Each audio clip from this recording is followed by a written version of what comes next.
Assalamualaikum warahmatullahi wabarakatuh. Waalaikumsalam warahmatullahi wabarakatuh. Alhamdulillahirabbil alamin. Pada pagi hari ini kita masih diberikan kesehatan dan kesempatan sehingga kita dapat berkumpul di ruang multimedia ini dalam rangka aksi nyata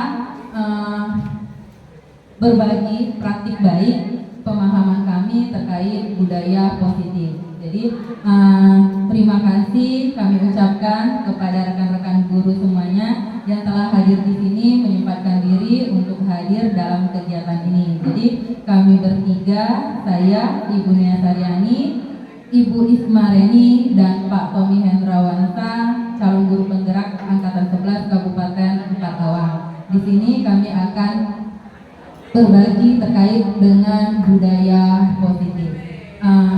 Baiklah Bapak Ibu, sebelum memulai materi ini kita ice breaking dulu.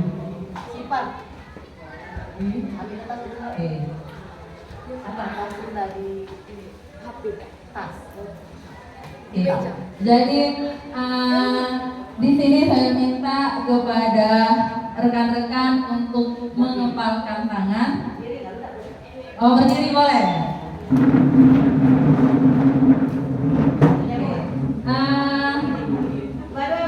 Oke, jadi mengepalkan tangan, saling berhadapan. Satu saja Bapak Ibu, satu saja. Kemudian tangan yang sebelahnya berusaha untuk membuka kepalan tangan temannya tadi. Oh, jadi ini. Ya, jadi satunya tangannya dikepalkan, satunya berusaha membuka. Oke, boleh kita mulai.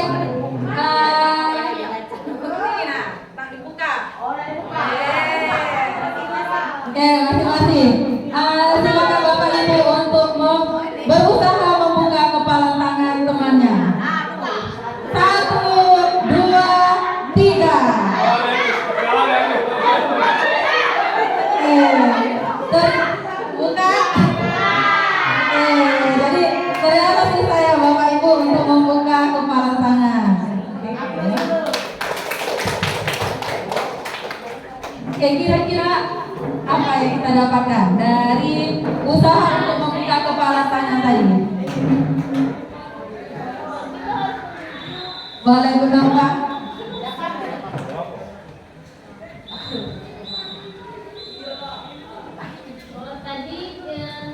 Tadi supaya kepala tangannya terbuka, saya mencoba untuk membujuk teman saya, terus melakukan usaha dengan maksimal. Oke, terima kasih Bu Nova.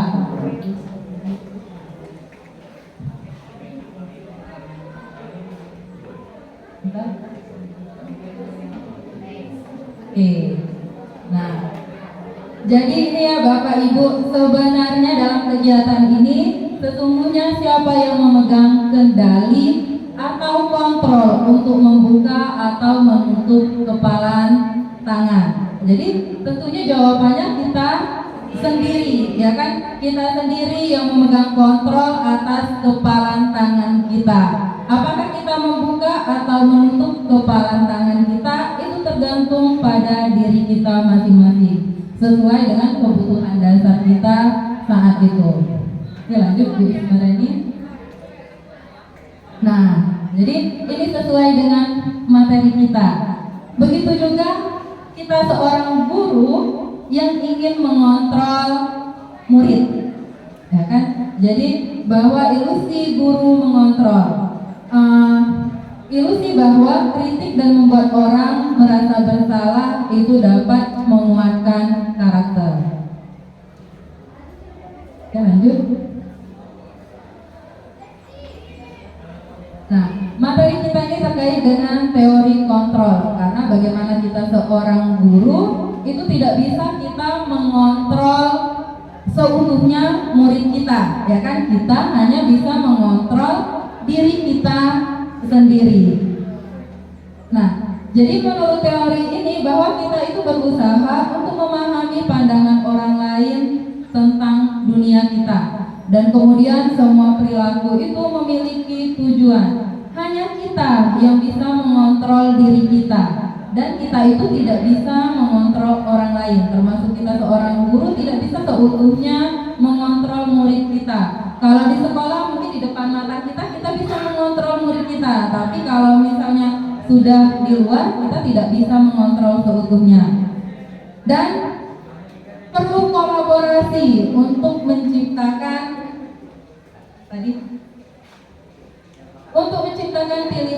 pilihan baru. Dan yang berikutnya yaitu modal berpikir menang-menang atau win-win solution.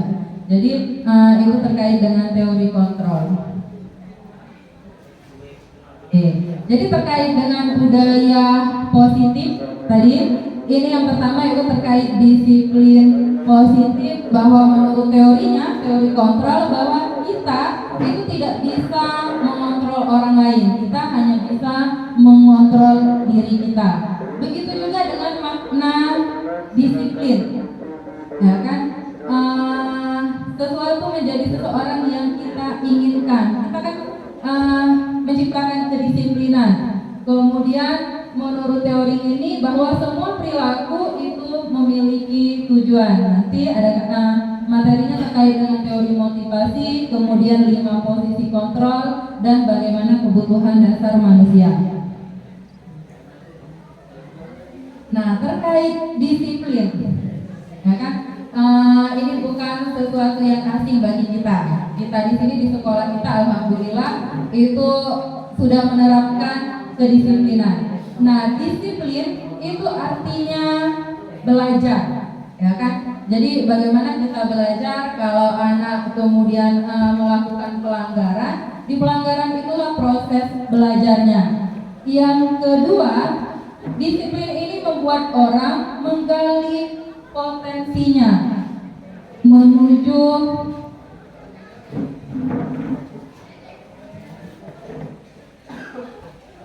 sebuah tujuan dan apa yang dia hargai. Nah, namun budaya kita, makna disiplin itu telah berubah. Jadi menurut disiplin itu sesuatu yang dilakukan seseorang pada orang lain untuk mendapatkan kepatuhan. Jadi maknanya bergeser. Awalnya disiplin itu sebuah proses belajar, kemudian sekarang ini bergeser menjadi sesuatu kepatuhan. Jadi kalau orang yang tidak patuh itu kita anggap tidak disiplin. Padahal sebenarnya disiplin itu ya proses belajar. Tidak kemudian kita atau siswa kita itu langsung menjadi disiplin, ya kan? Proses belajar itulah, kalau melakukan kesalahan ada pembelajarannya, itulah yang kita sebut dengan disiplin. Jadi disiplin itu lebih dikaitkan dengan ketidaknyamanan, bukan dengan apa yang kita hargai atau bukan untuk mencapai suatu tujuan mulia. Jadi itu ada pergeseran terkait makna disiplin. Nah, yang berikutnya ini terkait dengan nilai-nilai kebajikan atau nilai-nilai kebaikan. Kita di sekolah ini, ya kan, sesuai dengan posisi kita itu guru. Menurut KHD Ki Hajar Dewantara, ya kan, Bapak Pendidikan kita, bahwa seorang guru itu hendaknya menuntun, memberi teladan yang baik, menanamkan karakter yang baik kepada peserta didik. Kita menganggapnya anak itu kertas putih kosong yang bisa kita tulis apapun. Ternyata persepsi itu salah, bahwa anak itu bukan kertas putih yang kosong. Anak itu sudah memiliki coretan-coretan. Nah, tugas kita guru itulah untuk menebalkan coretan-coretan yang baik pada anak dan menghapus atau mengaburkan coretan-coretan yang jelek. Jadi itu tugas kita. Kita bukan dikatakan menuntun, membimbing atau fasilitator. Bukan kita menggurui. Jadi itu menurut konsepnya KHD. Nah, sebagai seorang guru, hendaknya kita ini memberikan contoh atau teladan yang baik. Nah, bagaimana cara kita memberi contoh kepada anak kita? Melalui nilai-nilai kebajikan, ya kan, nilai-nilai kebaikan yang kita contohkan, yang kita kasih tahu kepada anak-anak kita.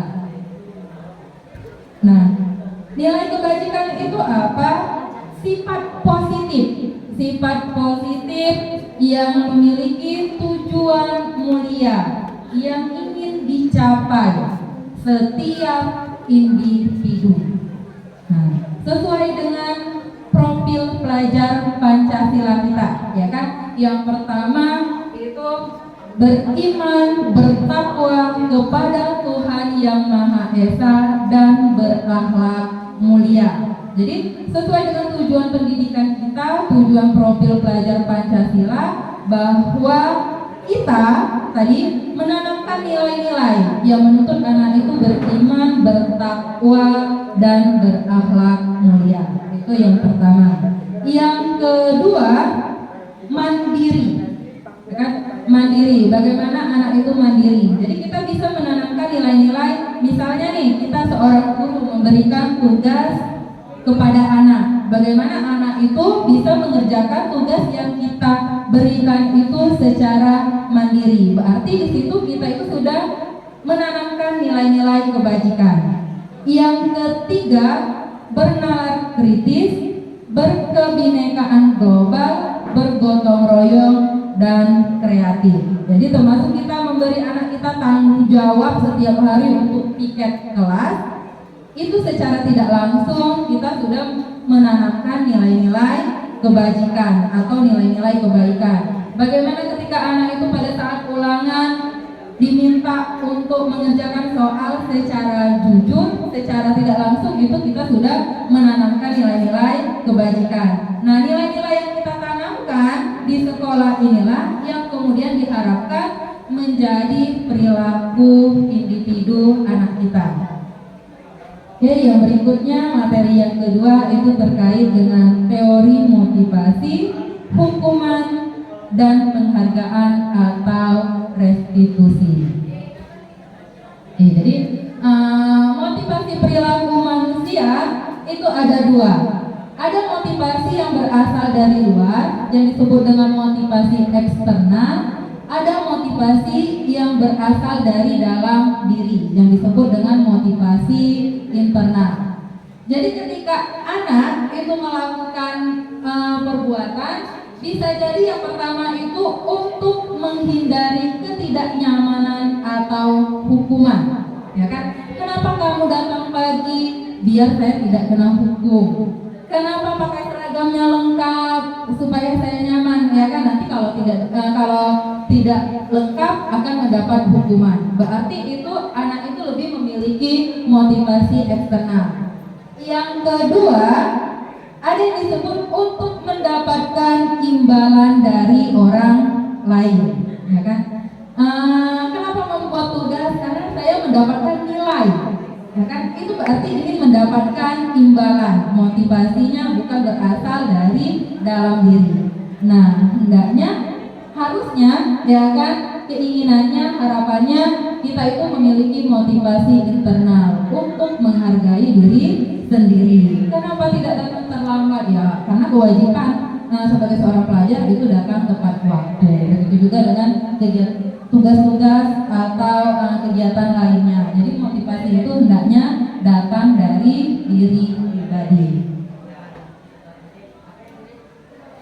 Nah, ini Bapak pendidikan kita, Ki Hajar, hendaknya anak itu merdeka. Tadi bukan karena takut dengan hukuman ibu itu, takut karena ingin mendapatkan imbalan, ingin mendapatkan nilai yang besar, ingin mendapatkan pujian, tapi hendaknya itu anak itu memiliki kemerdekaan. Artinya tidak hanya terlepas dari perintah, tetapi juga cakap untuk memerintah diri sendiri. Nah, itu kadang saya pribadi kadang masih susah, ya kan, untuk memerintah diri sendiri.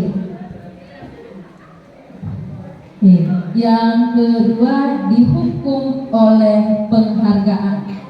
Nah, penghargaan berlaku sama dengan hukuman. Artinya membujuk seseorang melakukan sesuatu untuk memenuhi suatu suatu tujuan tertentu dari orang yang meminta atau membujuk. Ini tadi sesuai dengan teori motivasi eksternal, ya kan? Nah, akan mempengaruhi jangka pendek dan jangka panjang, kemudian akan penghargaan menghukum, penghargaan mengurangi ketepatan, penghargaan tidak efektif, dan penghargaan itu bisa merusak hubungan, ya kan? Jadi ketika kita sesuatu, oh rajinian, dapat penghargaan atau dapat imbalan, dapat pujian. Ketika misalnya kita lagi tidak dipuji nih, ya kan? Maka tadi hubungan kita atau kita merasa, oh kemarin-kemarin aku dipuji, sekarang aku tidak dipuji, ya kan? Ada rasa kecewa. Oke, lanjut. Sesi pertama, Lanjut. berharap berkumpul di depan mata. Ditunggu Oke. sekarang. Yang berikutnya, penghargaan ini bisa juga menurunkan kualitas dan mematikan kreativitas, kemudian mengurangi motivasi intrinsik. Jadi itu tadi ya, Bapak Ibu, rekan-rekan, kalau kemudian tadi biasanya mendapat penghargaan, kemudian tidak mendapat penghargaan, maka tadi bisa menurunkan kualitas dan mematikan kreativitas. Yang jelas itu bisa mengurangi motivasi dari dalam diri kita. Nah, berikutnya bentuk program kebajikan atau apresiasi. Jadi dalam memberikan apresiasi atau pengakuan perlu diingat beberapa hal. Yang pertama, beri pengakuan secara khusus, kemudian beri pengakuan secara pribadi. Boleh kita misalnya memanggil anak, memberikan pengakuan, ya kan? Jangan kemudian di depan kelas.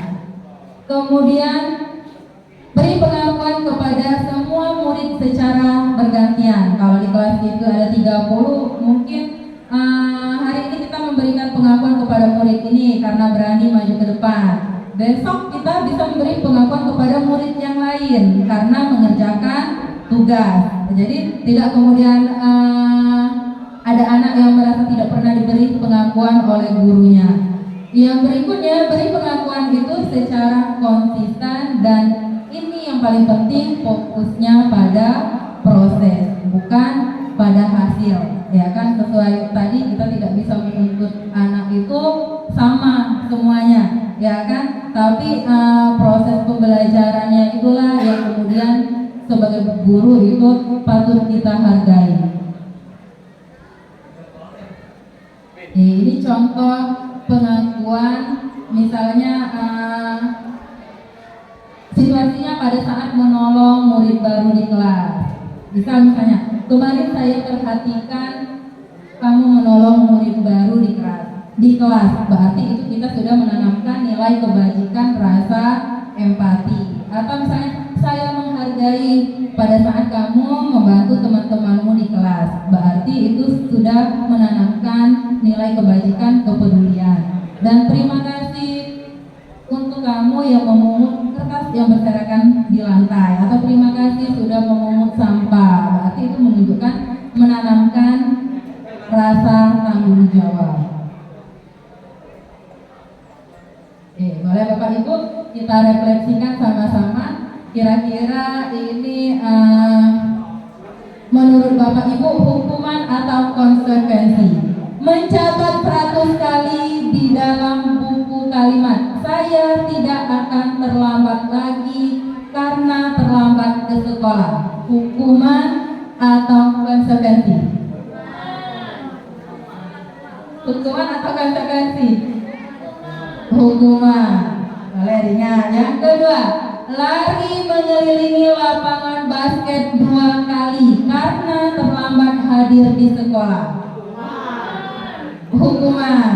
Yang ketiga, murid diminta untuk push up 15 kali karena tidak menggunakan masker ke sekolah. Hukuman atau konsekuensi? Hukuman. Menggantikan kertas tugas teman yang telah dicoret-coret. Konsekuensi. Membersihkan tumpahan air di meja tulis karena tersenggol pada saat belajar. Konsekuensi.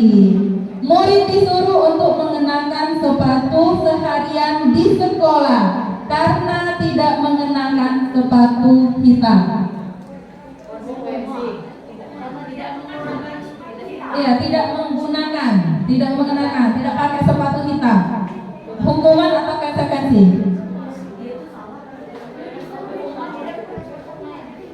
Murid disuruh untuk mengenakan sepatu seharian di sekolah karena dia tidak menggunakan sepatu hitam, tidak pakai sepatu hitam. Hukuman. Oke, yang terakhir, lari mengelilingi lapangan basket 2 kali karena terlambat 10 menit untuk pelajaran PJOK. Pak Memen ini. Hukuman. Oke, boleh kita cek jawabannya. Ya kan Bapak Ibu, ternyata tadi kalau kita menyuruh anak mencatat itu lebih ke hukuman. Lari mengelilingi lapangan basket hukuman, push up hukuman, menggantikan kertas itu konsekuensi, membersihkan tumpahan air konsekuensi, murid disuruh mengenakan sepatu seharian itu juga bagian dari hukuman, lari mengelilingi lapangan basket karena terlambat, ya kan terlambat, berarti konsekuensi. Jadi awal Pak Memen sudah membuat kesepakatan dengan anaknya kalau terlambat lari ke lapangan basket 2 kali. Jadi itu bagian dari konsekuensi. Jadi itu bedanya hukuman dan konsekuensi.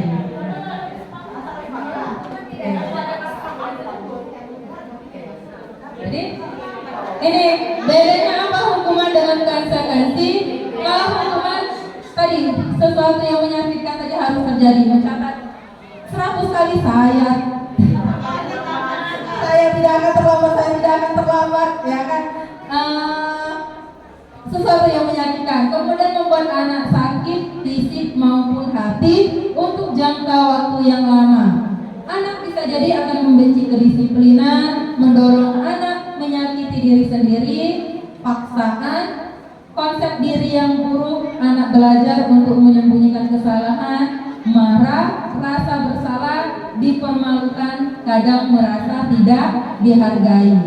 Nah, kalau konsekuensi ini sesuatu yang harus terjadi. Seperti tadi ya, kalau menumpahkan air berarti harus mengelapnya. Kemudian membuat anak itu merasa tidak nyaman dalam jangka waktu pendek. Anak menghargai disiplin, kemudian memiliki stimulus tanggapan, mendorong anak agar mudah menyesuaikan diri. Konsep diri yang baik, anak akan belajar untuk mematuhi peraturan, kehilangan hak, dibuat tidak nyaman, diasingkan untuk sementara. Jadi itu bedanya hukuman dan konsekuensi. Terakhir ini terkait dengan restitusi. Ini bukan hal yang asing ya Bapak Ibu. Mungkin kalau rekan-rekan sudah mengerjakan PMM disiplin positif itu sudah juga membahas terkait restitusi. Apa itu restitusi? Proses menciptakan kondisi bagi murid untuk memperbaiki kesalahan mereka sehingga mereka bisa kembali pada kelompok-kelompok mereka dengan karakter yang lebih kuat. Nah, restitusi juga merupakan proses kolaboratif yang mengajarkan murid untuk mencari solusi untuk masalah mereka dan membantu murid berpikir tentang orang seperti apa yang mereka ingin atau menjadi tujuan mulia dan bagaimana mereka harus memperlakukan orang lain. Ini nanti restitusi di akhir nanti akan dijelaskan oleh Ibu Ismareni terkait restitusi dan satu paket dengan keyakinan kelas. Jadi ini terkait dengan identitas. Kalau kita memberikan hukuman itu terkait dengan identitas gagal kita, ya kan? Karena tadi kita tidak mendidik anak untuk menjadi lebih disiplin. Tapi kalau misalnya kita memberikan konsekuensi atau restitusi, itu mendidik anak untuk menjadi disiplin, ya kan?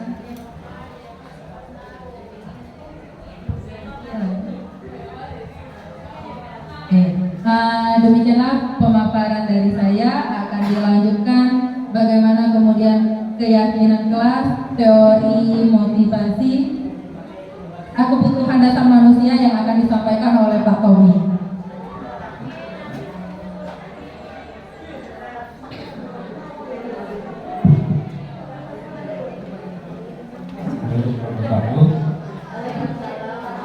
Saya ingin melanjutkan dari pemaparan dari Ibu Mias hari ini. Sebelum itu kita ice breaking dulu, ya. Saya minta 2 orang maju. Kita bermain berhitung. Itu yang mudah kok.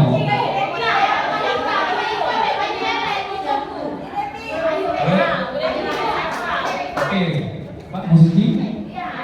Ya, Musiki. Ayo maju. Nanti dapat door prize. Ayo, maju.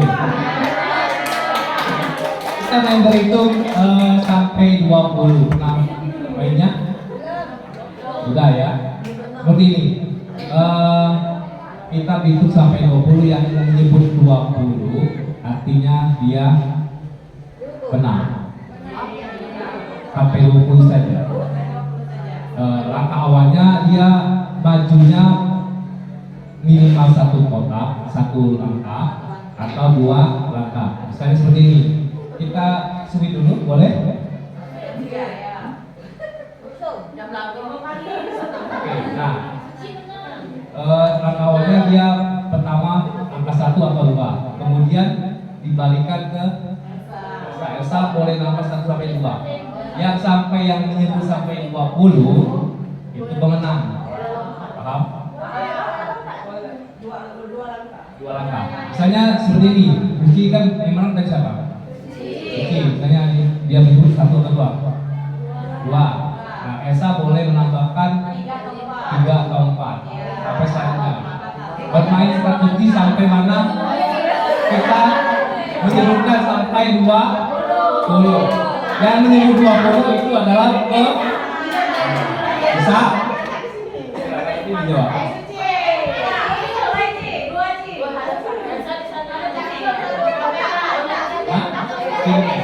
Ya, sebut aja. Sebut aja. 2. Mulai? Oke, mulai.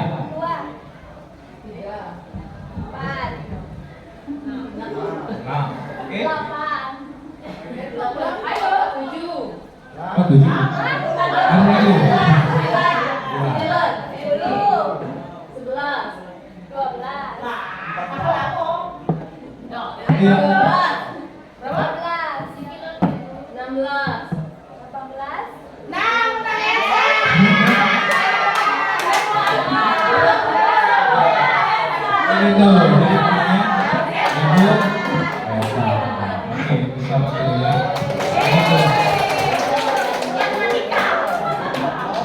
'Kita melanjutkan kali bermain tanpa tambahan. Itu sudah saja. Yang kita lanjutkan Bapak Ibu ya, tentang keyakinan kelas. Ya. Yang kedua telah selesai. Nah, di sini kita mengapa tidak peraturan saja, mengapa harus keyakinan kelas? Kira-kira kalau peraturan dan keyakinan itu bedanya apa?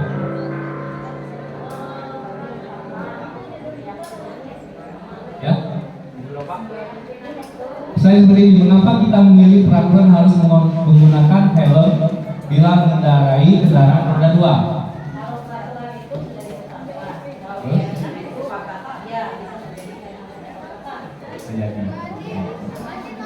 Ya. Kemudian mengapa kita memiliki peraturan 3M, menggunakan masker, mencuci tangan dan menjaga jarak 1,5 meter. Terus mengapa kita memiliki peraturan harus datang tepat waktu pada saat mengikuti pelatihan? Berarti ada yang mengikat. Karena ada juga yang apa, Bu? Kira-kira ada paksaan ya, peraturan. Nah, untuk mendukung itu ya, nah di dalam ini kita ada budaya positif, yaitu dia ada lingkungan positif keyakinan kelas dan peraturan kelas. Nah, kira-kira menurut Bapak Ibu, keyakinan kelas dan peraturan kelas itu sama atau beda? Bisa raise your hand?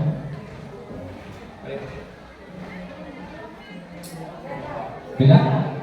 Coba, wanita. Kalau peraturan kelas kan ditentukan oleh wali kelas. Bisa ditentukan oleh wali kelas sendiri. Nah, kalau keyakinan kelas itu didiskusikan bersama dulu dengan anak-anak, disepakati yang mana kira-kira bisa kita terapkan dengan kesepakatan bersama terlebih dahulu. Ada yang lain? Kira-kira keyakinan kelas dan peraturan kelas itu sama atau beda? Bu Elsa? Kalau peraturan itu kan itu sudah terpaksa, jadi bisa jangka waktu panjang. Kalau keyakinan kelas bisa direvisi, misalnya tidak terlaksana, bisa direvisi bagaimana bisa terlaksana keyakinan kelas. Ya, mungkin bisa saya menambahkan ya, kalau peraturan kelas itu biasanya turunan dari peraturan sekolah. Peraturan sekolah misalnya apa kira-kira?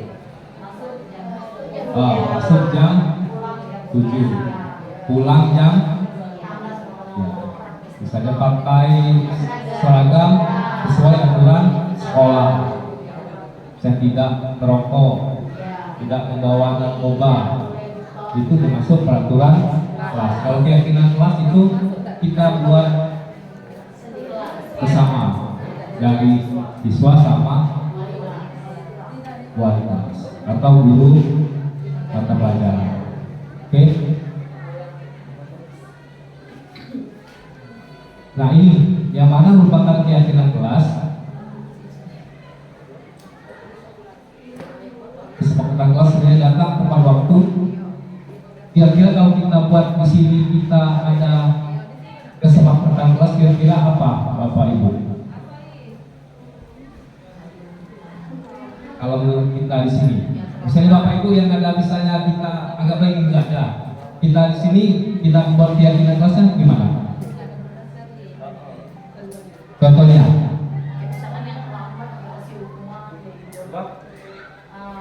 Kan yang terlambat dikasih hukuman, misalkan terlambat 5 menit hukumannya apa, gitu kan juga kesepakatan. Kesepakatan bersama. Berarti hadir tepat waktu. Ada lagi? Tidak melaksanakan pikir kelas? Diberi hukuman. Ada lagi?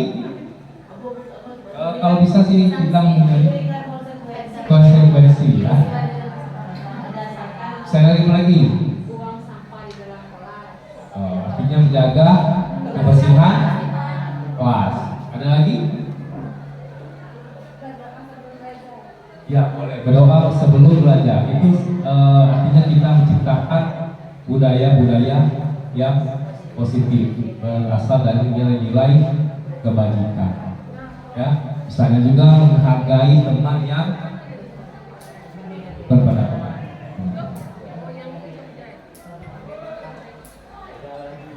Nah, ini kegiatan dalam keyakinan kelas tabel dan tabel Y. Hormat ya. Kami yakini bahwa sangat penting untuk menghormati semua orang dan barang milik orang lain.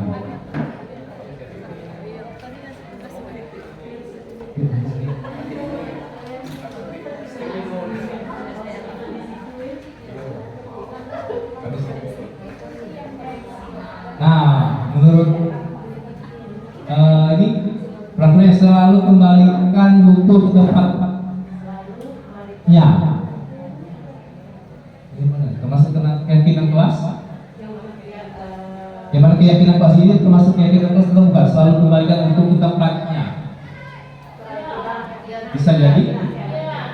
Oke.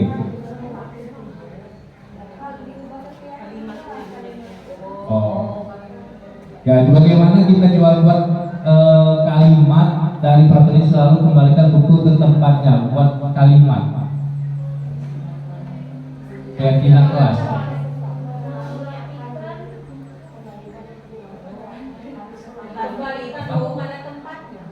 Ya, itu. Rapi itu indah. Jadi kalimat-kalimatnya bersifat positif. Jangan bersifat misalnya dilarang atau jangan buang sampah.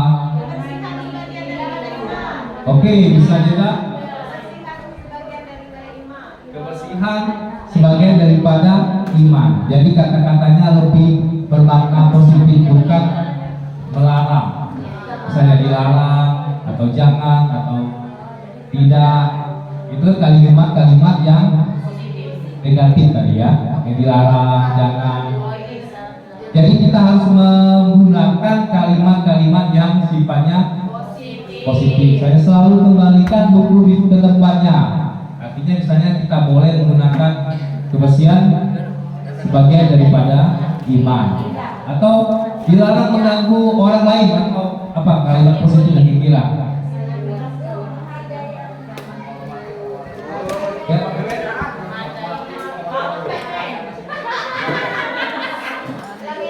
Menghormati orang lain.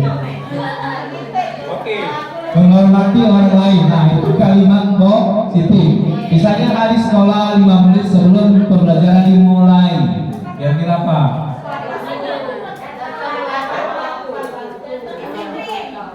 Datanglah tepat waktu.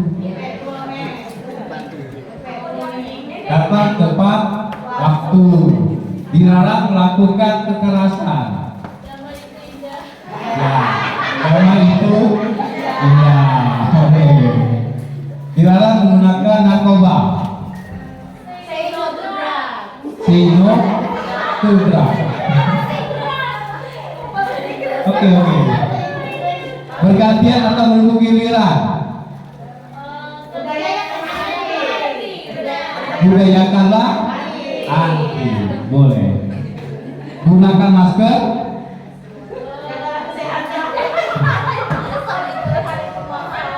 Jagalah kesehatan juga Bapak. Bisa juga Bu.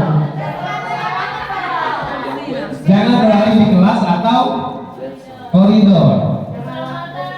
Gak boleh ada kena jangan. Jaga keselamatan. Boleh.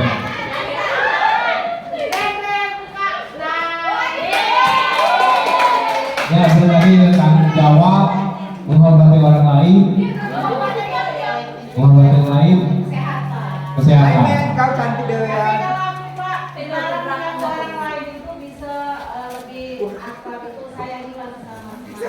Ya, bisa juga. Saya kira sesama. Oke.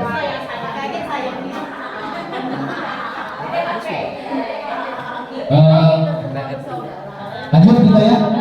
Sekarang selanjutnya kita tentang kebutuhan dasar manusia dan dunia berkualitas.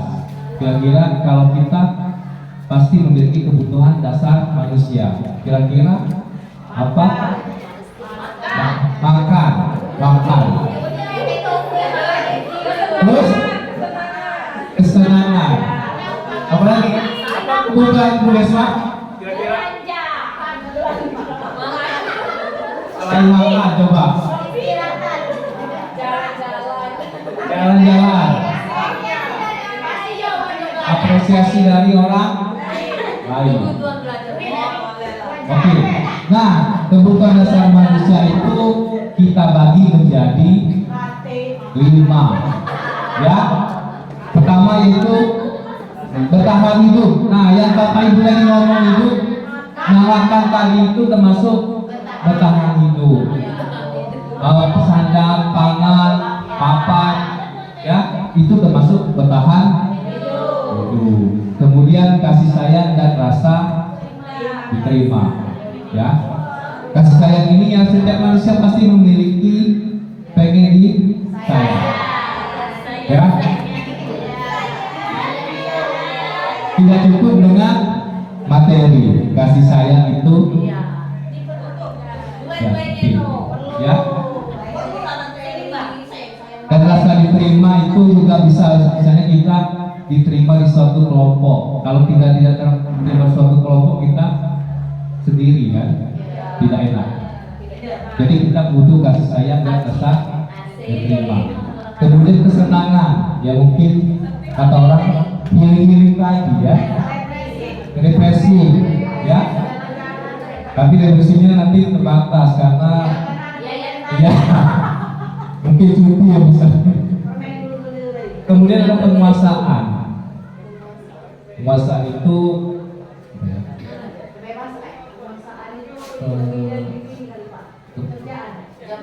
ya jabatan ya, jabatan atau karir. Setiap manusia pengen jabatan atau karir, jenjang karir ya. Kemudian kebebasan ya, kebebasan ini boleh dalam arti kita memilih. Misalnya apalagi ini lagi musim-musim pemilu kan, kebebasan untuk memilih ini. Anak juga bisa kebebasan untuk memiliki gaya belajarnya di mana. Mungkin anak ini yang ini. Ya, ada yang mungkin anaknya yang belajar bisa lihat video saja atau cuma mendengar audio saja cukup. Next.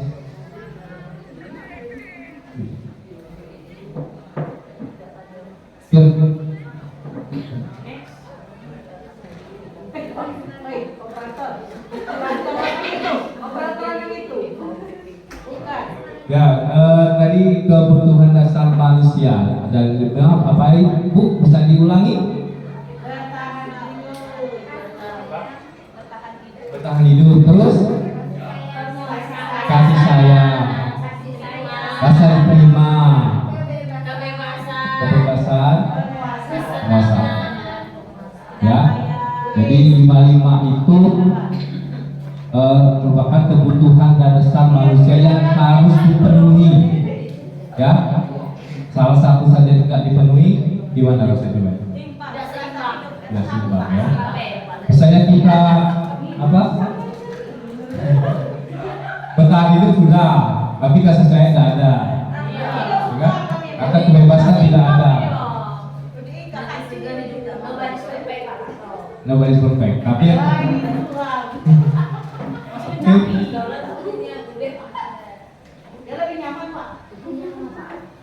nggak apa-apa, nyaman. Berdirinya ya. Oke, demikianlah untuk tentang apa tadi, keyakinan kelas dan kebutuhan dasar manusia. Bisa dilihat oleh Ibu Ismaili. Baik, terima kasih Pak Tommy. Tadi sudah menjelaskan tentang keyakinan kelas dan kebutuhan dasar manusia. Jadi benar Bapak Ibu ya, bahwa sebagai makhluk siapapun itu, baik kita guru ataupun murid, harus memiliki pasti memiliki kebutuhan dasar. Nah biasanya mengapa murid-murid melakukan tindakan tersebut? Karena menginginkan memenuhi kebutuhan dasarnya. Ketika ada masalah, berarti ada kebutuhan dasarnya yang tidak terpenuhi. Nah, itu yang harus kita gali sebagai guru. Baik, kita ice breaking dulu ya Bapak Ibu sebelum mulai sesi ketiga. Boleh sambil berdiri? Sederhana saja. Coba, nggak mikir mengulang. Sederhana saja. Katakan apa yang saya katakan ya. Siap Pak Edwin. Ayam-ayam itik-itik. Itik-itik ayam-ayam. Ayam-ayam itik-itik. Berapa ayam? Berapa ayam? Kita semua tuh. Berarti berapa ayam ya? Yang saya katakan kan berapa ayam? Bukan 6 bisa.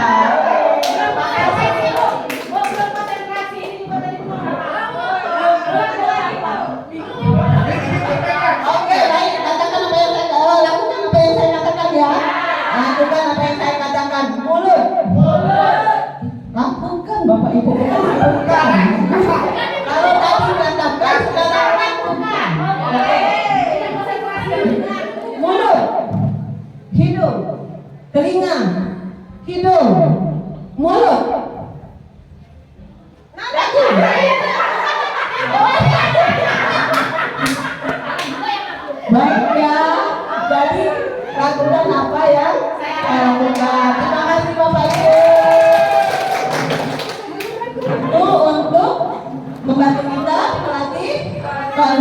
kasih.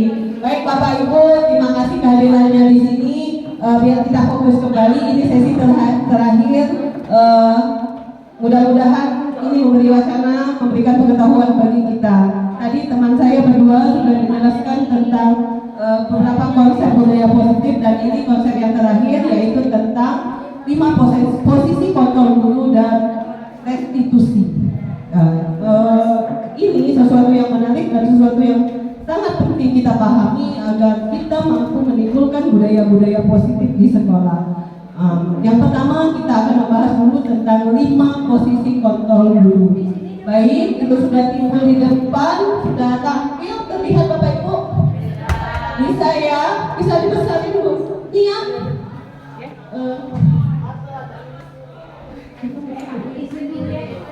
Ya, terima kasih MMI.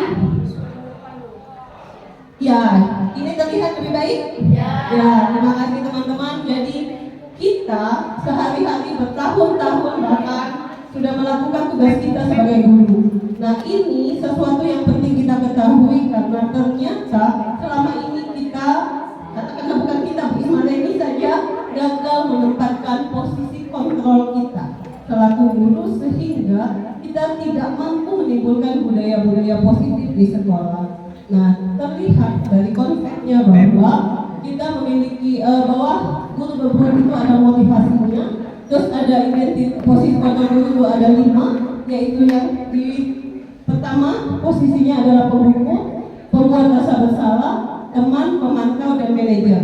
Jadi ketika kita berinteraksi kepada anak, kita melakukan 5 hal ini, dan ini sesuatu yang penting untuk kita pahami, kita resapi, dan kita terapkan dalam kegiatan pembelajaran agar pembelajaran kita, kegiatan belajar mengajar di sekolah itu berlangsung dengan baik dan mencapai tujuan.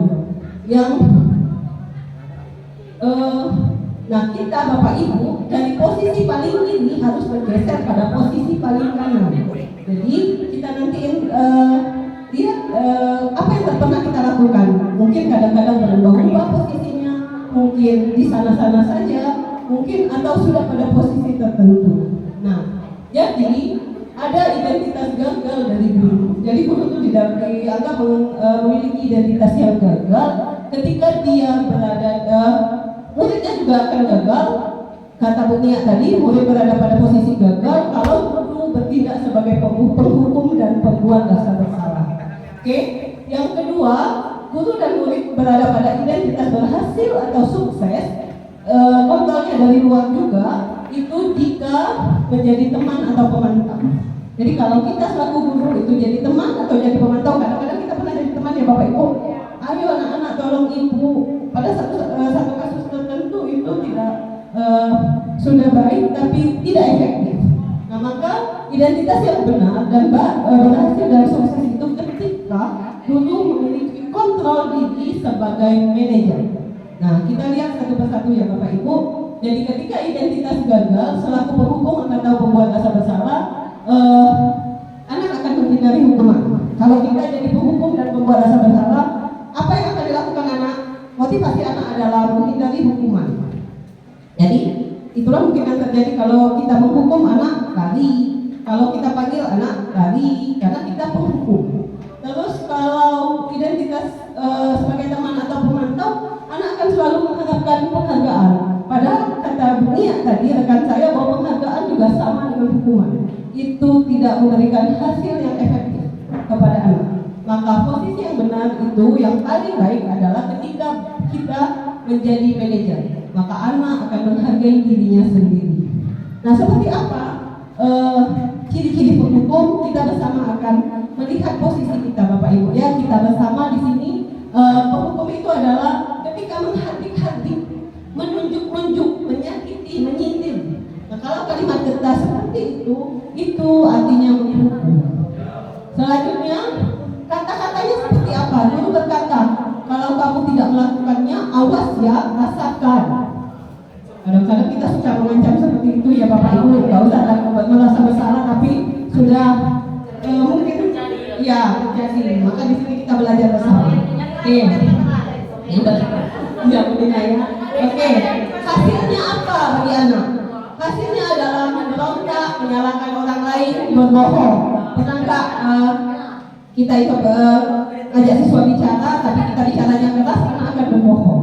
Itu kalau kita posisinya penghukum ya. Betul, ini pengalaman ya Bu ya. Oke. Kaitannya dengan dunia berkualitas adalah apa? Murid meletakkan guru di luar dunia berkualitas mereka. Kita nggak ada dalam posisi keberadaan mereka. Jadi kita, ya nanti misalnya suatu hari ketemu nggak tegur, mungkin karena kita tidak termasuk dunia berkualitas mereka.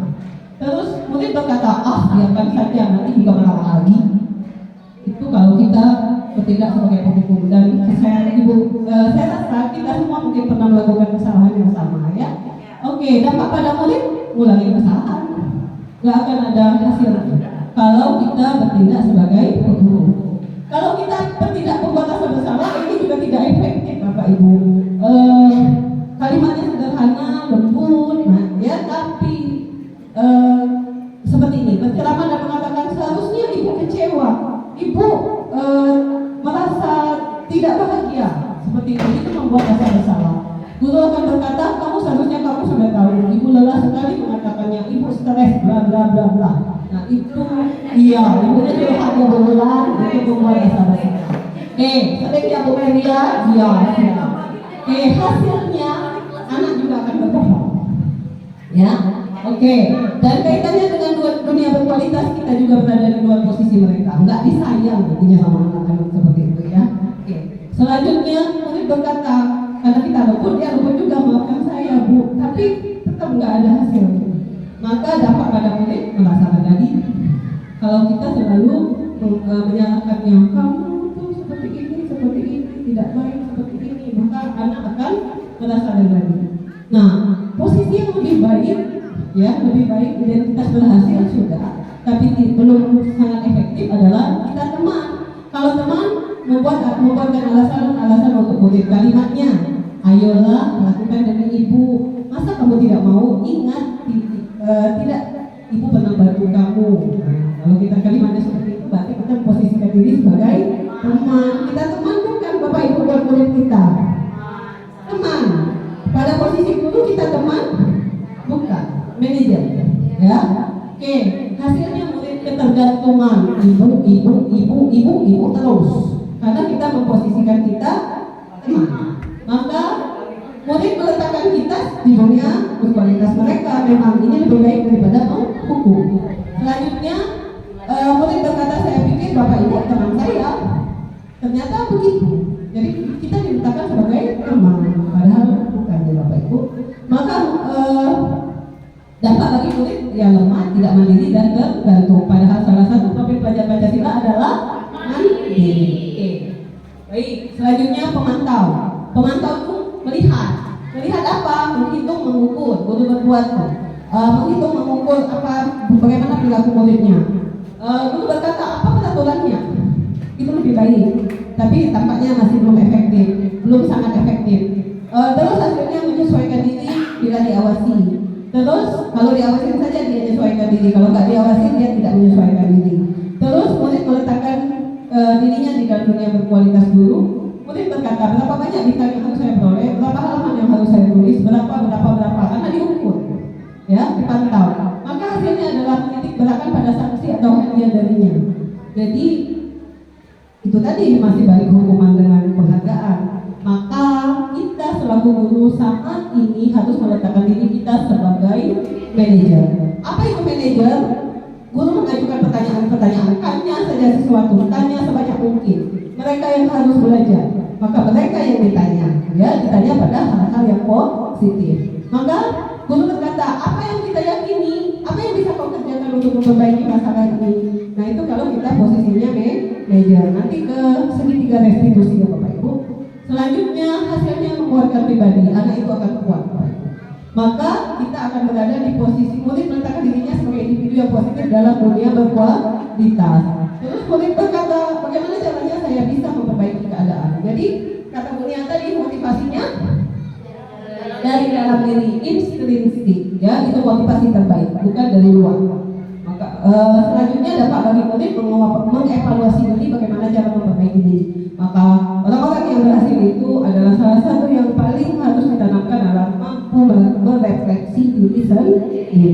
itu 5 posisi kontrol dulu. Nah, dari sebelah kiri kita mulai harus belajar bergeser ke arah sebelah kanan. Bahwa kita selaku guru harus meletakkan diri kita sebagai minimal teman Bu Anita ya. Boleh pun sesekali, mungkin kadang-kadang tadi berubah ya dari teman, sekali pernah mendukung ya. Oke, tapi sekarang harus manajer. Siap Kurnia. Oh, sudah muncul ya. Harusnya ini tugas. Saya kecewa sekali dengan kamu. Harusnya belum ada Kurnia ya. Iya, saya kecewa. Biar seru ya. Saya kecewa itu membuat rasa bersalah. Coba Bapak Ibu, kamu ke sana keliling lapangan 5 kali. Berhukum, Ibu sedih karena kamu tidak melakukan. Nah, itu membuat rasa bersalah. Ayo nak kesini nak sama Ibu teman ya seperti itu. Itu kalau manajer, bagaimana kamu bisa menyelesaikan masalah ini? Itu manajer ya. Baik Bapak Ibu, nah kita dari kelima hal ini berharap bahwa kita memahaminya dan bisa melaksanakannya ya. Selanjutnya, lanjut. Segitiga restitusi ini yang terakhir dan penting untuk dipahami juga. Silakan Bu Nia. Tadi restitusi sudah dijelaskan oleh Bu Nia. Lanjutkan. Kenapa segitiga? Karena segitiga ya, Ibu Guru, guru matematika di sini. Jadi ada 3 sisi dalam restitusi. Apa itu? Sisi yang pertama adalah menstabilkan identitas, yang kedua validasi kebutuhan atau validasi tindakan, yang keempat adalah menanyakan keyakinan. Menstabilkan identitas. Lanjut.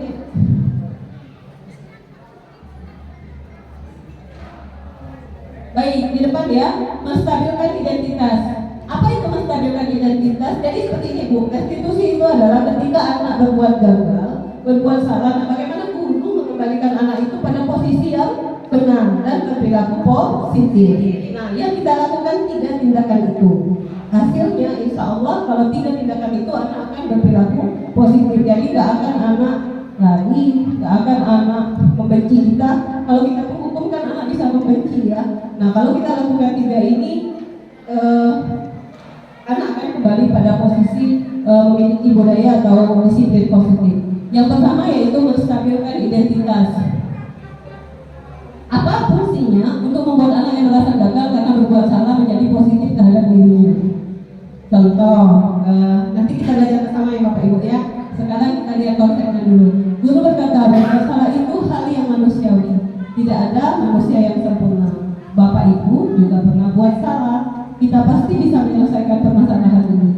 Bapak Ibu tidak tertarik untuk mencari tahu siapa yang benar, siapa yang salah. Bapak Ibu lebih tertarik untuk menyelesaikan masalah. Kalau kamu menyalahkan dirimu sendiri terus-menerus, apakah kamu bersikap baik pada dirimu sendiri? Kita sama-sama Bapak Ibu ya. Misal ada si A, ada anak A. Katakanlah dia mencontek. Yang pertama adalah kita menstabilkan identitas. Apa itu menstabilkan identitas? Bahwa kita identitas anak mencontek itu identitasnya gagal. Nah, bahwa kita menstabilkannya bahwa itu memang sesuatu itu memang gagal, tetapi dia tidak perlu merasa rendah diri atau bagaimana, harus tetap punya posisi perilaku yang positif. Ada Bapak Ibu yang bisa contohkan kalimatnya? Misalnya ada anak yang mencontek. Stabilkan identitasnya. Tidak mengapa. Kadang-kadang kita memang pernah melakukan kesalahan. Kamu mungkin tidak belajar dari mama. Itu menstabilkan identitas. Ya, oke, jawab. Atau misalnya ada apa coba perilaku anak kita yang gagal Bapak Ibu? Boleh saya diberikan masukan?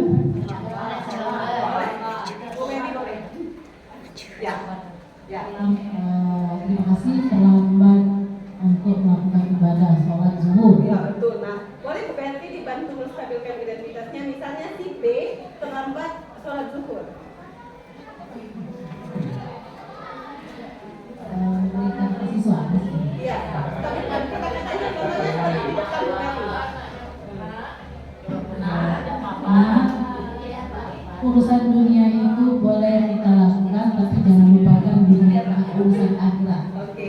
Bisa. Atau mungkin bisa diganti ya Bu Meli. Nah, kadang-kadang memang kita terburu-buru jadi lupa melakukan sesuatu. Begitu mau sholat karena sibuk mengerjakan tugas. Jadi kita menempatkan, menstabilkan emosi, identitas mereka yang gagal itu dulu. Ada lagi Bapak Ibu contohnya identitas gagal anak-anak kita. Punina boleh dibantu?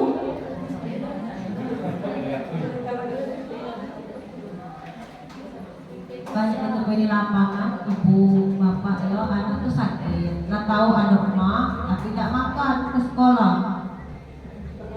Nah, terus dia minta izin balik, katanya aku sakit emak, tapi aku tidak makan. Identitas dirinya itu tak tahu dia salah, tapi masih dilakukan, tidak adanya kesadaran diri di dalam diri anak tersebut.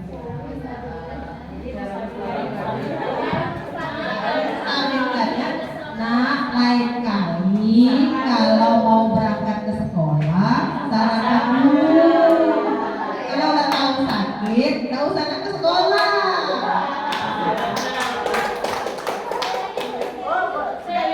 Boleh ya? Boleh Bu Adita. Kita saling bersama. Misal ada 2 orang anak yang berkelahi, terus ngasih taunya, nak, ibu tidak ingin melihat siapa yang salah dan siapa yang benar. Ibu hanya ingin membantu kalian berdua menyelesaikan masalah ini. Seperti itu ya Bapak Ibu. Jadi kita stabilkan dulu identitasnya. Jadi menstabilkan identitas bahwa kita menempatkan posisinya seperti itu ya, menstabilkan identitas. Baik, selanjutnya Bu Nia. Nah, kita membalik yang kedua dari segitiga restitusi adalah validasi kebutuhan ya. Kita lanjutkan yang tadi. Baik. Membantu murid mengenali basic atau kebutuhan dasar yang ingin dipenuhi, yang balik ke Pak Tommy tadi. Kenapa anak telat ke musola, nggak sholat, ternyata mau mengerjakan tugas, ya belum selesai. Seperti pasti ada kebutuhan dasar yang belum dia penuhi atas tindakannya. Nah, pada dasarnya setiap tindakan manusia tujuannya adalah memenuhi kebutuhan dasar, apakah itu penguasaan, kebebasan, kasih sayang, dan dasar diterima, kesenangan atau bertahan hidup. Contoh katanya Bapak Ibu ya, kamu bisa saja kan melakukan hal yang lebih buruk, tapi kamu tidak melakukannya. Kamu pasti punya alasan mengapa melakukannya. Apa yang penting bagi kamu?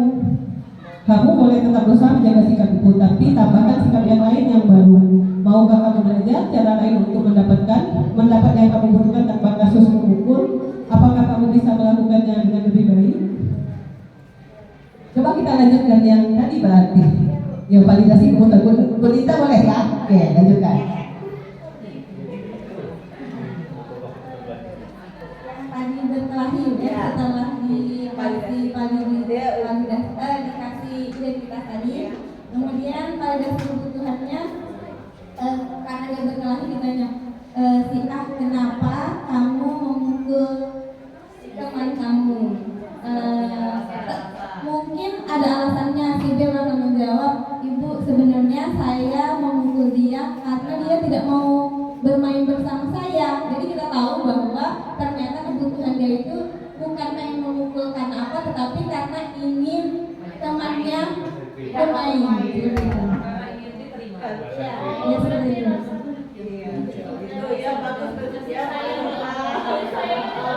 Oh, ini mau lanjutkan yang tadi yang nggak sholat, tidak sholat. Tadi kan tidak sholat, terus kamu tidak sholat. Kadang-kadang memang kita terburu-buru sehingga melupakan sesuatu, termasuk sholat. Ya, selanjutnya validasi tindakan. Mungkin yang kasus yang tidak sholat atau terlambat sholat tadi, ya mungkin kamu untuk validasi kebutuhan saya ambil, mungkin kamu pasti punya alasan mengapa tidak, kamu punya alasan mengapa kamu terlambat untuk sholat. Dan apakah kamu bisa melakukan lebih baik lagi besok hari? Iya, tepuk tangan Mbak Meli. Seperti itu ya Bapak Ibu, itu validasi kebutuhan. Oke, yang terakhir punya. Nah, ini konsep tahap yang terakhir yang harus kita perkuat lagi, yaitu menanyakan keyakinan. Di sini anak melihat kesalahannya dihubungkan dengan nilai-nilai sosial tadi bahwa kita sudah memahami posisi mereka, terus kita validasi. Nah, sekarang kita tanyakan keyakinan anak terhadap norma sosial dan nilai-nilai yang mendasari manusia berinteraksi dengan orang lain. Kalimatnya, contoh kalimatnya Bapak Ibu ya, apa nilai yang kita percaya di kelas atau sekolah kita, nilai-nilai universal apa yang telah kita sepakati, kelas yang ideal itu seperti apa, kamu ingin jadi anak seperti apa yang kamu rasakan ketika kamu melakukan itu, kamu menjadi orang yang seperti apa. Misalnya tadi menanyakan keyakinan, kebajikan apa yang bisa mengganti kesalahannya, ya, sehingga dia kembali lagi ke posisi identitasnya positif, perilakunya positif. Kalau dia sudah positif, dia baru bisa balik ke anggota kelompoknya, balik ke kelasnya, jadi orang-orang berperilaku positif, ya. Bisa kita semangat boleh. Untuk yang anak berkelahiran yang menanyakan keyakinannya, kamu ingin jadi anak seperti apa? Ingat waktu itu kamu pernah bercerita ingin jadi seorang polisi. Apakah polisi mempunyai sikap yang seperti itu berkelahi dengan temannya?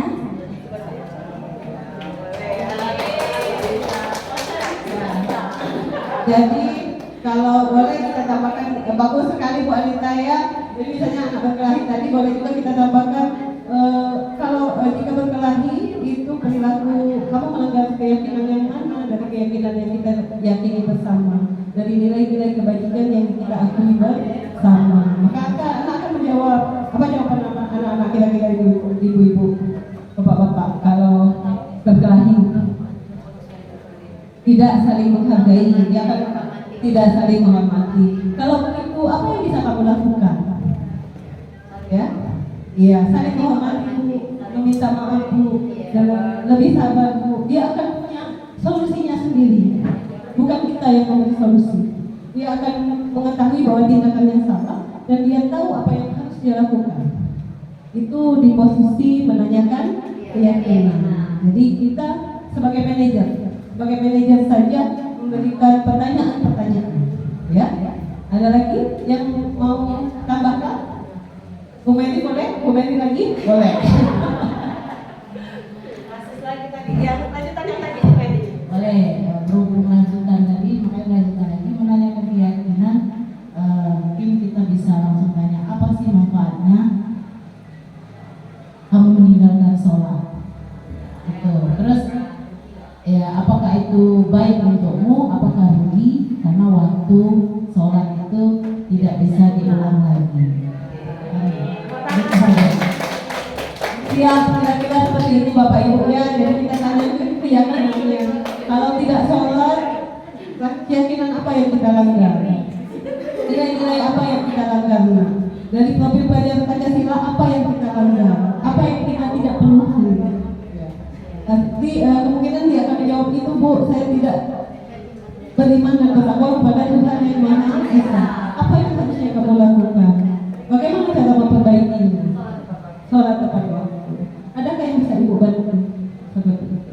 Ya, kalau kita seperti itu, kita akan memberikan anak-anak anak-anak akan punya keyakinan sendiri, kebajikan yang besar yang dijelaskan Bu Nia tadi, dan tertanam secara intensif di dalam diri. Maka kemungkinan kita melakukan tindakan-tindakan pembelajaran yang salah itu bisa dihindari kalau kita menerapkan segitiga restitusi.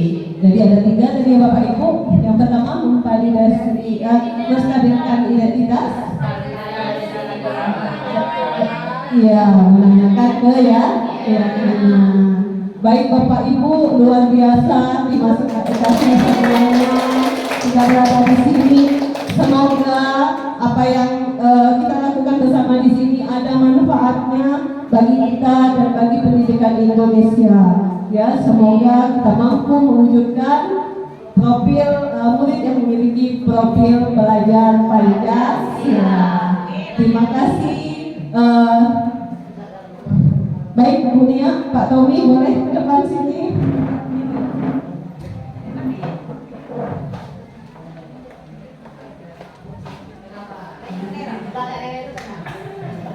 Terima kasih Bapak Ibu, terima kasih atas bantuannya.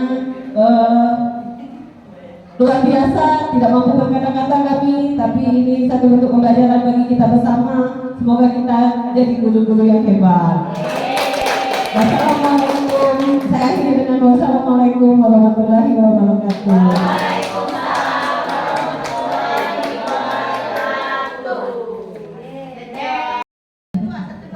Sama ya. Ini.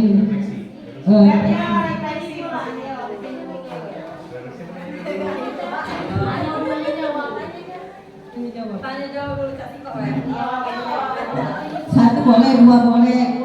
Tapi ini saya tadi beneran karena tidak lemak dengan Bapak Ibu. Kalau yang di sini kan? Iya. Oke.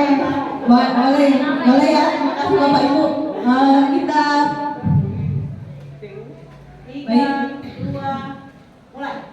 Baik Bapak Ibu, tadi sudah pemaparan dari kami bertiga, dimulai dari Bu Nia dan Pak Tommy, selanjutnya terakhir dari saya tadi. Yang sesi terakhir kita ambil refleksi dari pembelajaran kita kali ini. Sebelumnya kita ada sesi tanya jawab.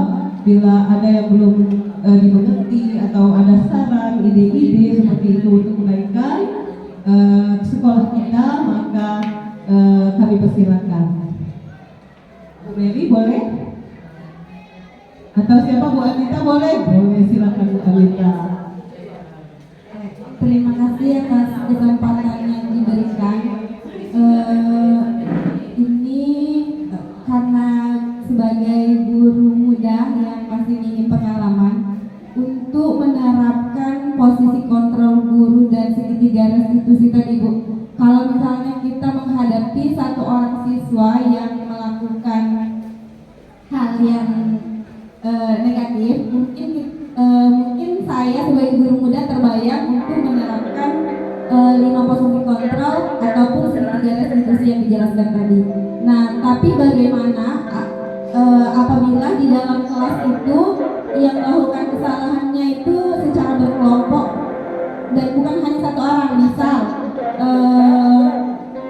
ribut di kelas atau tidak mengumpul tugas secara bersamaan lebih dari satu orang. Nah, bagaimana cara kita menerapkan posisi kontrol guru sebagai manajer dan juga bagaimana menerapkan segitiga restitusinya. Terima kasih atas kesempatannya. Terima kasih Bu Anita, pertanyaannya luar biasa sampai langsung ke sana Bu Anita ya. Kalau kita masih belajar gimana nih caranya melakukannya, menstabilkan identitas, memvalidasi tindakan yang salah, dan yang terakhir menanyakan keyakinan. Tapi kalau Bu Anita langsung nanya, itu kalau berkelompok bagaimana ya? Sementara orangnya banyak, susah tampaknya menstabilkan identitasnya. Baik, rekan saya berdua, Bu Nia, Pak Tommy, ada yang mau diberikan pendapatnya?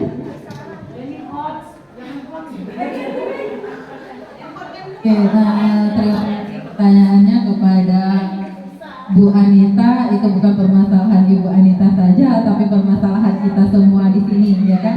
Ketika menghadapi anak yang tidur dan itu berkelompok lebih dari satu. Yang pertama, kita lihat dulu kebutuhan si anak itu, ya kan? Sesuai dengan yang kita pelajari tadi, kebutuhan dasarnya apa yang belum terpenuhi. Ya, mungkin memang tidurnya kurang. Yang jelas anak itu kebutuhan kebebasannya, ya kan, yang ingin dipenuhinya. Artinya ketika kita belajar tapi dia ingin bebas dengan tidur, itu yang pertama. Kita harus tahu dulu kebutuhan dasar anak itu. Yang kedua, ya kan, mungkin supaya anak itu tidak tidur, kita bisa merefleksikan diri kita sebelum kita mengambil tindakan tadi, ya kan. Di sambil kita mengambil tindakan, menerapkan segitiga restitusi tadi, kita bisa merefleksikan diri kita. Oh, kenapa anak tidur? Apa mungkin karena aku mengajak tidur. Apa perlu mungkin sekali-sekali dengan permainan role playing atau game, ya kan? Atau mungkin menerapkan pembelajaran yang menuntut anak itu bergerak secara fisik, ya kan, supaya tidak tidur. Itu langkah kedua, mungkin kita harus merefleksikan diri kita, bukan Bu Anita saja, termasuk saya, ya kan, kita semua. Yang ketiga, baru kita panggil anak itu, ya kan, kita tadi panggil untuk menyelesaikan kasus anak ini tidur. Ya, kita panggil, kalau misalnya ada 3, 4, 5, kita panggil semuanya dengan kita menerapkan segitiga restitusi tadi. Kita panggil, kita tanya dulu, sesuai dengan tadi kita stabilkan identitasnya dulu, baru kemudian kita validasi tindakannya yang salah, kita cari tahu penyebabnya, apa hanya karena untuk kebutuhan kesenangannya saja, apa karena memang bosan, atau memang karena ingin melihat kita marah, ya kan, apa karena mungkin semalam begadang. Jadi kita validasi tindakannya yang salah. Baru yang terakhir menanyakan keyakinan akan disampaikan oleh Pak Tommy dan Ibu Ismail. Baik Bu Anita, tadi sudah dijelaskan oleh Bu Nia ya, jadi kita harus melihat dulu posisinya bagaimana. Tapi memang Bu Anita, kami memahami bersama bahwa kita tahu kalau menghadapi satu orang terus menghadapi banyak orang kan berbeda. Tentu lebih mudah menghadapi satu orang daripada banyak orang. Maka disitulah kita dituntut untuk selalu belajar dan berlatih. Jadi berlatih untuk terus melakukan segitiga restitusi itu. Tadi saya juga di kelas sama Bu Anita, jadi ada anak saya, jadi saya secara berkelompok seperti itu, terus saya terapkan segitiga restitusi. Dijalankan memang tidak semudah seperti ya, tapi itu karena kita baru melaksanakan, nanti insya Allah akan bisa dengan sendirinya. Oke, itu sudah saja dari kami ya Bu Anita. Selanjutnya teman-teman ada yang lagi? Di sebelah sini saya mau dengar dulu suaranya. Ada lagi? Itu tadi kebutuhan dasar, mungkin itu keahlian Pak Tommy. Pak Tommy paling suka kalau konsepnya kebutuhan dasar ya. Bahwa jadi kita selaku guru itu harus memahami semua tindakan murid itu terkait pada kebutuhan dasar. Ketika dia melakukan sesuatu yang negatif, berarti ada kebutuhan dasar yang belum terpenuhi. Maka sudah sesuatu yang luar biasa. Ada pertanyaan teman kami yang sesama belajar, apa Ibu terkait konsep ini, anak saya tuh kebutuhan dasarnya kurang, orang tuanya mohon maaf dalam kondisi tidak mampu, terus kesenangannya pasti tidak, karena tidak mampu mungkin kurang pada kesenangan, tapi dia menunjukkan perilaku yang baik. Itu betul, 1-2 kasus betul. Tapi sebagian besar kalau dia kebutuhan dasarnya tidak terpenuhi, maka dia akan menunjukkan posisi perilaku negatif. Baik, tidak ada lagi Bapak Ibu. Bu Meli tadi katanya mau bertanya, boleh?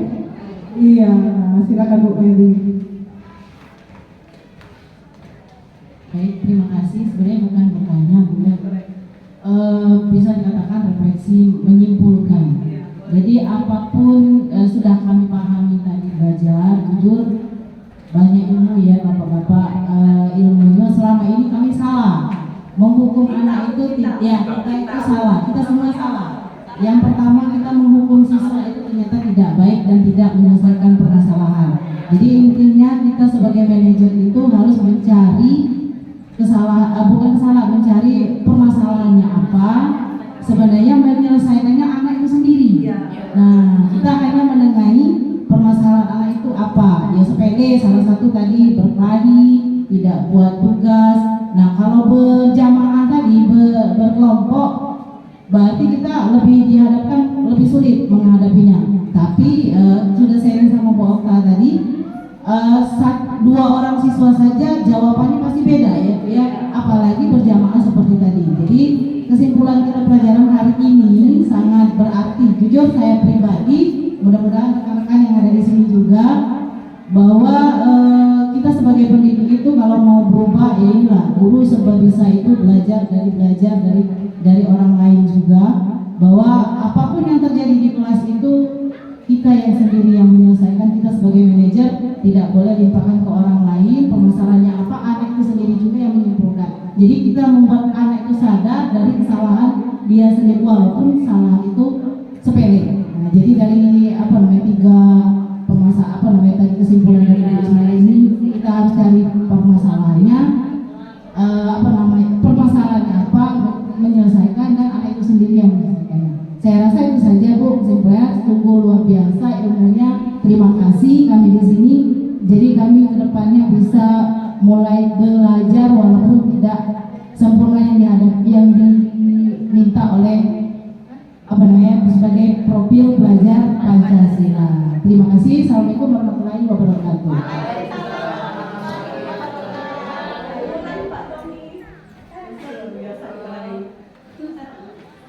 Bentar mau nanya Bu, sebentar. Tadi kan kesepakatan kelas itu ada Bu. Berarti kesepakatan kelas itu tidak boleh adanya hukuman ya? Kan kadang-kadang kita buat kalau terlambat sepakat, ngapa? Misalkan Bu, tidak ada yang korek.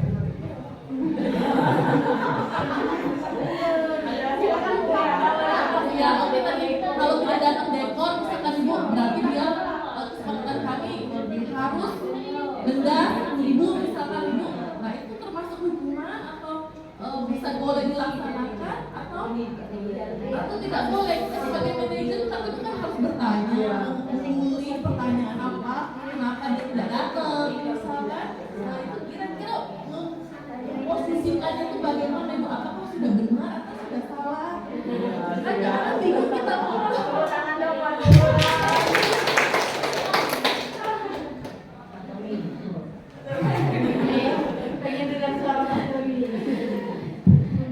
benar Ibu ya, tadi keyakinan kelas itu keyakinan yang disepakati bersama dalam kelas ya. Sebaiknya keyakinan itu yang sifatnya positif. Kalau negatif gimana? Kalau misalnya dia bisa sepakat bersama, kira-kira masih bisa terima nggak? Kalau misalnya di apa tadi kata Ibu tadi terlambat tidak boleh masuk kelas lagi. Saya kan mereka sepakat nih ya Pak ya. Mereka sepakat bahwa kalau kita terlambat masuk pelajaran Ibu Mary tidak boleh masuk lagi. Sepakat. Sepakat. Keyakinan kelas. Jadi walaupun mengarah ke hukuman, sebenarnya tidak boleh menghukum, tapi mengarah ke hukuman kalau sudah menjadi kesepakatan itu jatuh konsekuensi. Ya seperti waktu saya kuliah itu seperti itu. Kalau dosen masuk lebih awal daripada mahasiswa, kami tidak boleh masuk ke kelas. Tapi saya itu mentaati nggak usah itu. Merupakan yang konsekuensi kita. Atau juga kembali dosen pada saat itu bilang dosen tidak masuk lebih dari 15 menit, kelas boleh bubar. Itu menurut saya masih sah-sah saja kalau misalnya karena mereka sepakat. berarti bisa diposisikan sebagai manajer. Ya, karena kan mereka sepakat bersama, bukan dari kita tapi ya, bukan kita yang memaksa anak untuk bawa ini. Mereka sepakat. Saya katakan, misalnya hari tidak, kalau hari tepat waktu sepakat, kita kan sepakat, itu sepakat. Berarti tidak boleh ada kesepakatan dari guru itu Pak ya. Bisa kalau saya Fatima kalau tidak masuk kelas pada saat saya jam absen tidak ada di kelas, tidak ada izin dari saya, izin sebelumnya selama 3 kali itu sudah apa? Jadi itu kesepakatan saya sendiri apa? Bisa Sama. Boleh ditambahkan siap boleh. Sekedar masukan untuk kita semua barangkali ya Bu ya. Kalau tadi kan misal itu kan sudah disepakati, intinya sudah disepakati. Jadi kalau misal ketika ada siswa yang tadi kan tidak izin sama Bu Nay misalnya kan sampai 3 kali bertutur, maka itu dianggap alfa. Kalau memang sudah di awal pembelajaran kita sudah